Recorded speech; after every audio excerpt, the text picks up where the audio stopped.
ku music industry yaffe nga twekolera kigenda so thank you so much. Every time you see Brisk, just say Brisk it. Just say Brisk it. Yeah, we're gonna Brisk it. Thank you so much. We're gonna Brisk it. Ngenda kwebaza nnyo abazze bami. Thank you so much. Mpulira sagala mentioning because buli wentunula wenti. Njagala kwebaza bonna bonna bemusekibaza. Ngenda kuyitako ku bantu ba testing. Is it okay? Abagenda testing. Abagenda testing. Ngenda baita.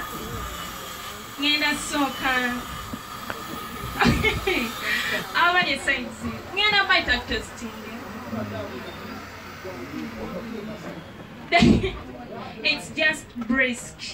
Munanas, linya lya munanas, it's Brisk. Nga olira Barbarita, it's Brisk. The linya lyetwawadde that juice, it's Brisk. Ngenda baita nabuwombeefu. Mojje. Derek and Mona, these are our ambassadors, part of the two. They are going to help us push this brand. Derek and Mona, please come over. Alan Cruz. Alan Cruz, where are you? Yes, these are part of our team. Eh? Eriga ready and Wizwe. Ate yali muntu wa radio nyono. Yali radio, Derek wa radio. Sesabat, are there days you're serious? Okay. First of all, Munanas nagunywa nga chali muto. Nadaba kasukumanyi nadaba kasukuma chali muto up to now jamlava. But I'm so excited to know right now Munanas tugenda kunywera mu kachupa. Yeah. Ngenda mu fridge si agenda kuduka funa mu kavera chitege. Another thing, I'm so happy to be part of this team. Tulina ko muyimbi omwana eddoboozi lyayimba lyayogeza simanyi oba newalala alyogeza. Yes, but I want to urge everyone out there mabande baku TV munywe Munanas n'abasajja kutereza amaka Munanas n'abakazi. Kale, let's have that product sampling. Yes, the ushers, please, let's do this very fast. We want to ngenda kwebaza Derek and Mona for coming. Nange neewunyiza bansanyusa nnyo ku TikTok.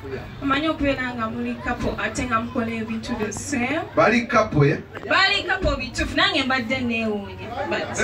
Twatuliranga otugamba so thank you so much. Mwebale banyokujja. Mulaba mutya we mbagatta ku group yaffe aba brand ambassador ba Brisk. Tubawe. Yeah, tubawe. Era bebagenda Munanas batulye basanze kati tubane tugenda mu office yange. Nsaba bandeteeko ku Brisk 2 cartons. Yes. Mbakwasa Brisk wange basooke banyweko. Tujje mu office tusayinga tugenda byo. Kyokumanya kukola Barbarita. Omusajja akatuyo katandise obwomi abuulira. Ba brand ambassador baffe Sesabat ne Alan Cruz bagenda babatuyamba okutambuza ka juice kaffe kano ka Brisk. Thank you so much for Derek and for Mona. Kananas kalina cho by the way. Sasa jango we Mona. Mweka Brisk. Okay. Yeah. There you go. Yeah. In the same spirit, I want to invite Uncle Sandy. Yeah. Nekasuku. I know your critics, and I'm very careful at choosing. Njagala mumbulire your honest opinion. Yes, she's actually. Thank you so much. Uncle Sandy, please come and test her and tell us your opinion. Drink it. Munanas.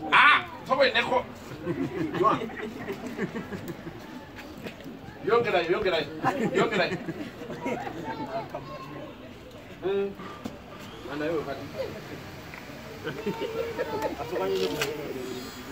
Munanas gumi.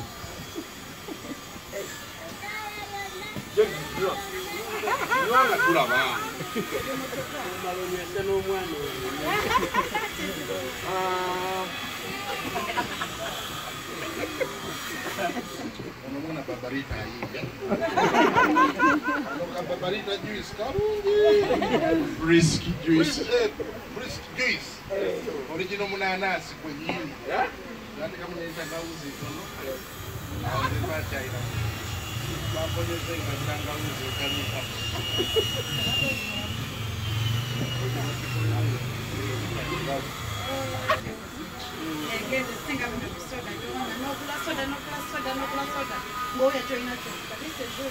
Thank you very much, my Barbarita number one. Thank you, Damani. Thank you, sir.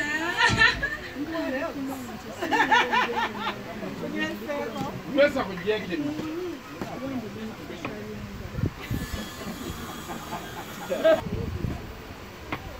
Mwana yakutte mukana.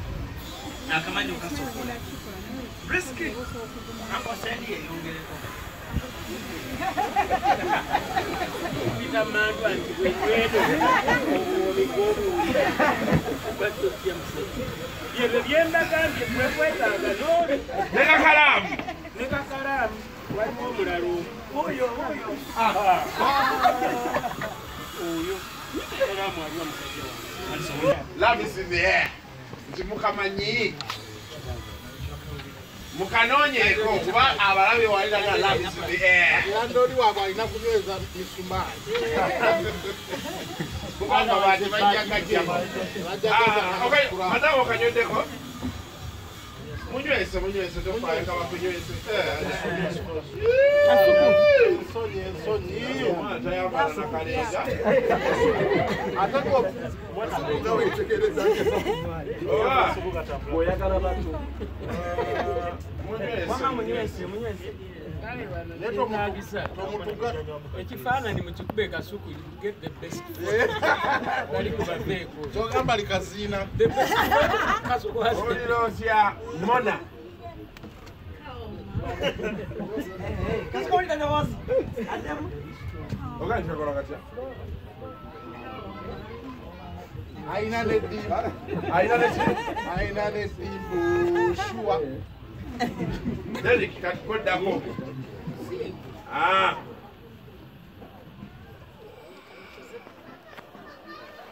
Kajakora.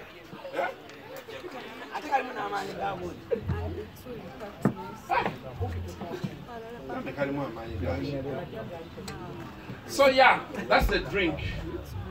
So go so thank you so much. So if you had a drink kiko.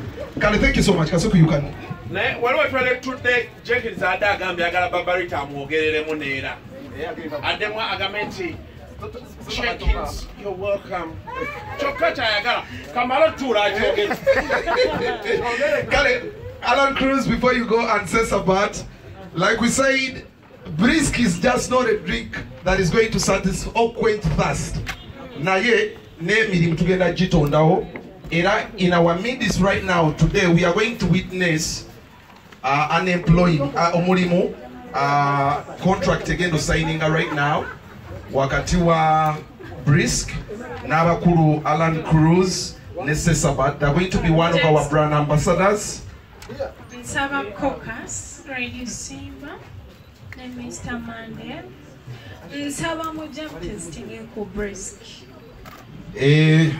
Asaba wewa Jenkins kwagala nnyo. Kadde mu katono tawulidde. Jenkins njagala nnyo. Hey! Why want them to come over, please? The ushers, get me that table here. We are going to sign this contract in front of the camera. Abakulu bano tuba. Wa Radio Simba Boss Mandevu antumye.